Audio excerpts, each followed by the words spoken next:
Some lives fall lightly on this earth, leaves on a summer breeze dancing.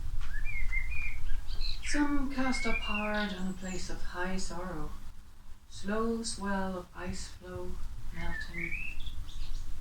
This feels like freefall in that untethered space between then and now, drifting. Help me, love, to stay afloat and show me how to live once more without your heartbeat in the house, keening.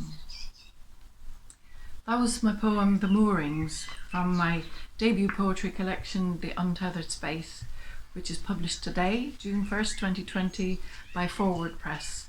And my thanks go to Stella Wolfe and Leslie Quayle, the editors, for choosing my manuscript to be published along with 3 others this year.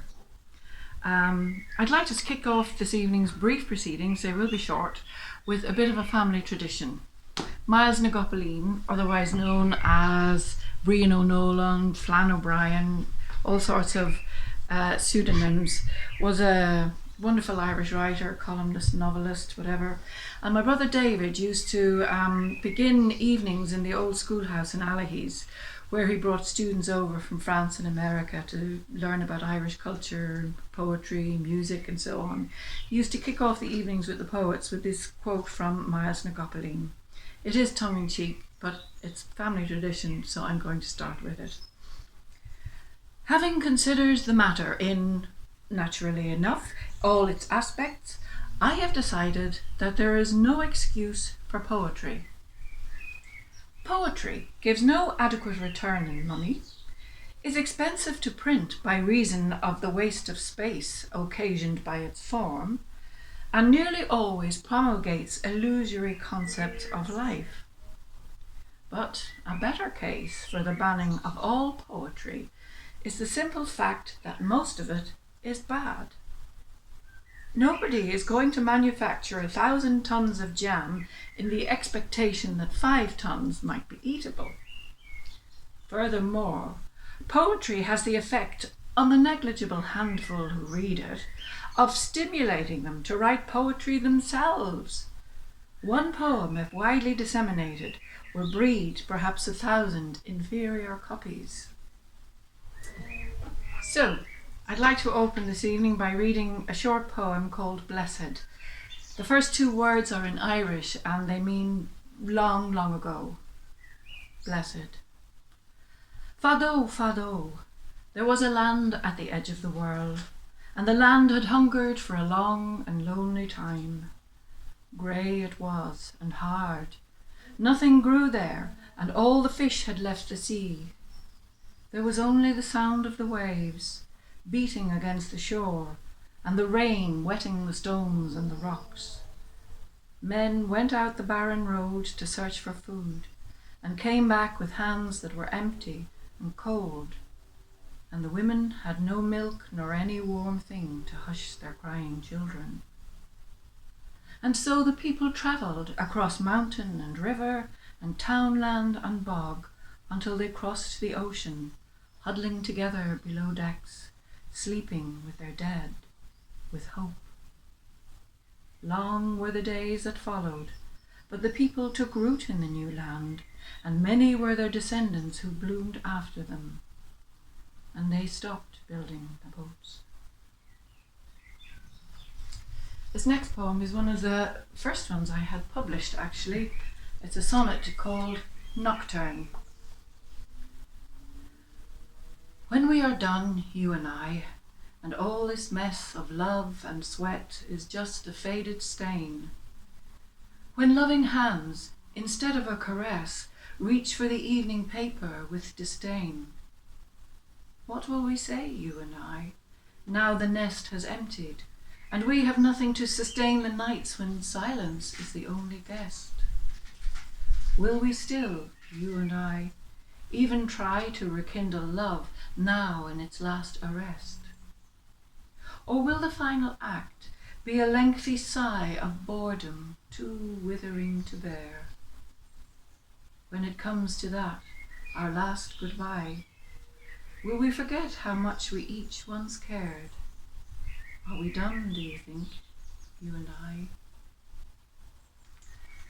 I'll finish this section with a couple of little Clary Hues named after Edmund Clary Hugh Bentley, who invented the form. You'll know it by so-and-so had to live with the odium of discovering sodium. It's a little form based around somebody's name, and the more awkward the syntax, the funnier it is, I think anyway. So I'll just read you a couple of those.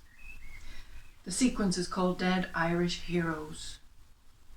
Arthur Guinness is sure of his place in history, but we don't know what goes into a pint. It's a glorious mystery. Charles Stuart Parnell couldn't bid Kitty farewell, so the uncrowned King of Ireland lost the election and his job and everything. Maud Gonne joined the Hermetic Order of the Golden Dawn. She was loved by Lucian, Major John and Willie, but she drove them all silly. That's just a very brief selection from the collection. If you want to purchase the book, go to my Music for Dogs Gmail, musicfordogs1@gmail.com, and I can send you all the information. You can also buy it through PayPal, but check out musicfordogs1@gmail.com. Contact me there and I'll tell you how you can buy the book. I'm going to finish off the proceedings by telling you about a little something I'd like you to take part in a few minutes. I've put together a little poetry quiz in the form of a narrative. I've cobbled together famous lines by well-known poets and made a sort of a poem out of them, a story, a shaggy dog story. So when we finish our live broadcast in a moment, I'm going to post that story, that shaggy dog poem, on my Facebook page as a post. And I would ask you, if you want to take part, to try and work out how many lines, famous lines you can recognise, and poets, the ones who wrote them, and email me the answers to musicfordogs1@gmail.com. I'll put those details on the post. But you have to email me the answers within the next half hour, because otherwise people will cheat and go on Google and find the answers that way. So basically the idea is to get as many answers as you can to me at Music for Dogs as soon as you can within the next half hour, and whoever has the most right answers the quickest will get a superb prize, and I'll put the prizes on the post as well. So to see us out, we've got some little bit of music from the Gillies, GHILLIE''S. They're a fantastic band I found on YouTube by accident. I contacted them out of the blue. I said, could I have a little bit of your music for my launch? And they said, yes, of course, bien sûr. You're welcome for free. So here are the Gillies playing Drowsy Maggie. Thanks for coming to the launch. Thanks for buying the book, and I'll see you soon.